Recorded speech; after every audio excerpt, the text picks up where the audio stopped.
Biliyorsunuz Doğu Türkistan'da Uygur Türk'ü soydaşlarımıza uygulanan sistematik baskı, işkence ve zulüm Türkiye hariç dünyanın neredeyse bütün ülkeleri, sivil toplum kuruluşları ve uluslararası örgütleri tarafından en ciddi şekilde sorgulanmakta ve önemli bir sorun olarak işlenmektedir.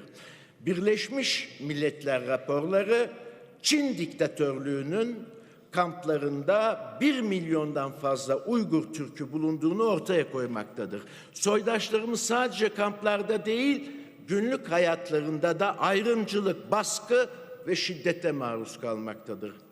Soydaşlarımızın tabi olduğu muamele evrensel anlamda vahim ve kitlesel insan hakları kategorisindedir. ABD Temsilciler Meclisi'nde geçtiğimiz hafta 1'e karşı 407 oyla Doğu Türkistan'daki gelişmeleri ve soydaşlarımıza kötü muameleyi kınayan bir karar alındı. Uluslararası Araştırmacı Gazeteciler Konsorsiyumu çatısı altındaki 17 batılı basın kurumunun Çin hükümeti resmi belgelerine dayanarak yaptığı araştırmada Doğu Türkistan'daki kamplarda tutulan Uygur Türklerinin hapishanelerde kilitli tutulduğu aslında cezalandırıldığı ve beyin yıkamaya maruz kaldığı ortaya konuldu.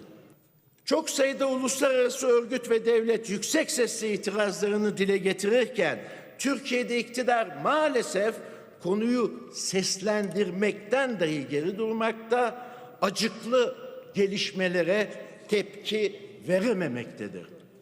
Çin yönetimiyle görüşmeler ve atılması düşünülen adımlarla ilgili olarak Dışişleri Bakanlığı'na muhatap soru önergelerime ve geçtiğimiz haftalarda Bütçe Komisyonu'nda Sayın Bakan'a sorduğum sorulara tatmin edici yanıtlar verilememiştir.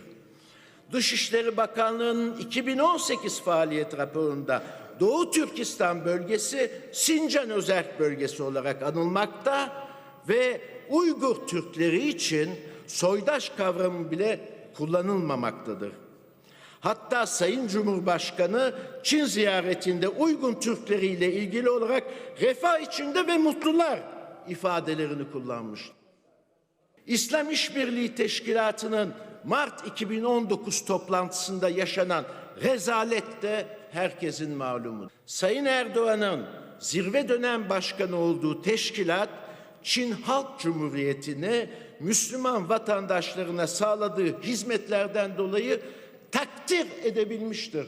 Doğu Türkistan'da yaşanan zulme, Çin'le ekonomik ilişkilerimiz uğruna göz yumuluyorsa, bunun tarihimiz ve istikbalimiz açısından maliyeti çok yüksek olacaktır. Doğu Türkistan meselesinde Çin'le bilmediğimiz bir takım ilişkiler nedeniyle mahcubiyet münasebetine mahkum olmuş bir hükümetin YTB gibi kuruluşlara gerçekten ihtiyacının olup olmadığı da sorgulanır hale gelmektedir.